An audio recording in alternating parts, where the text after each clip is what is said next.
তেলের পাম্পের লোক কই? এটা কি রাখতেছো? এটা বুঝছো তো তোমরা?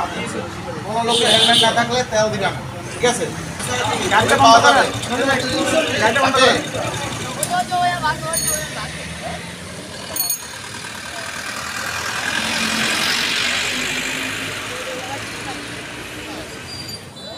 তাহলে যে দেখছেন এই সাংবাদিকরা ধরবে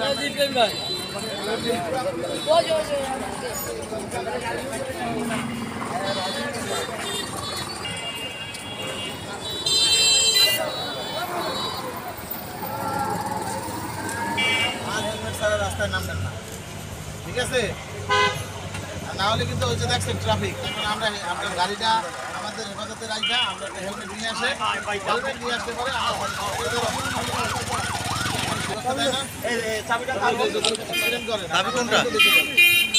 যে সন্ধ্যার সময় পোকা হয়, পোকা শোকা এসে আক্রমণ করে চোখের উপরে পড়ে, তখন তো গাড়িটা আনকন্ট্রোল হবে। এই দেশের শ্রেষ্ঠ সন্তানদের মানুষকে দেখাবে। কাজটা কি ন্যায় কাজ করছে?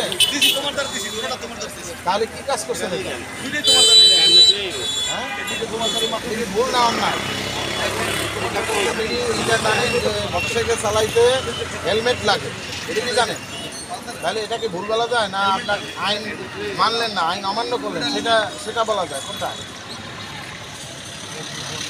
হ্যাঁ, ওনারা প্রশ্ন করলে উত্তর দেন, ঠিক আছে? ওনারা কি প্রশ্ন করে উত্তর দেন। এটা কি উনি আইন অমান্য করছে? অমান্য করছেন আপনি? এখন আপনার তো সবাই দেখতেছে না? এই লাইভে সবাই দেখতেছে আপনাকে। হেলমেটটা আপনার জন্য কি উপকার না অপকার? আপনার জন্য কি ভালো হইলো? নিয়ম হলো জাস্ট টাকা উঠাইতে হলে হেলমেট লাগে না। এখান থেকে এখানে আসতে কি হেলমেট লাগে না? সুশীল সমাজের প্রতিনিধি আছে, তারা যদি সকলে মিলে আমরা কাজ করি তাহলে আমরা সফল হব। ঢাকাতে আপনি দেখবেন কোথাও একটি লোকের মাথায় মোটরসাইকেল হেলমেট নেই, এরকম লোক কিন্তু ঢাকাতে দেখা যায় না। এবং সেখানে কিন্তু মোটরসাইকেলে হেলমেট ছাড়া পাওয়া গেলে সাথে সাথে অ্যাকশন। সেটি আপনি যত বড় অফিসার হন আর যত বড় আমলা হন, যত বড় রাজনীতিবিদ হন না কেন, এই যে আপনি ইদানিংকালে আমরা দেখতেছি যে ঢাকা মেট্রোপলিটন পুলিশে পুলিশ লেখা স্টিকার, সেটির বিরুদ্ধে মামলা আগে দেওয়া হচ্ছে। আমাদের দেশে যে সড়ক দুর্ঘটনাগুলো হয় এগুলো রোধকল্পে আমাদের মান্যবর সরকার প্রধান মাননীয় প্রধানমন্ত্রী শেখ হাসিনা, আমাদের মান্যবর মন্ত্রী মহোদয়, আমাদের সড়ক ও সেতু মন্ত্রী মহোদয়, সকল দিয়ে আমাদের পুলিশ এবং ম্যাজিস্ট্রেট সহ আমরা বিভিন্ন জায়গায় অভিযান চালাচ্ছি।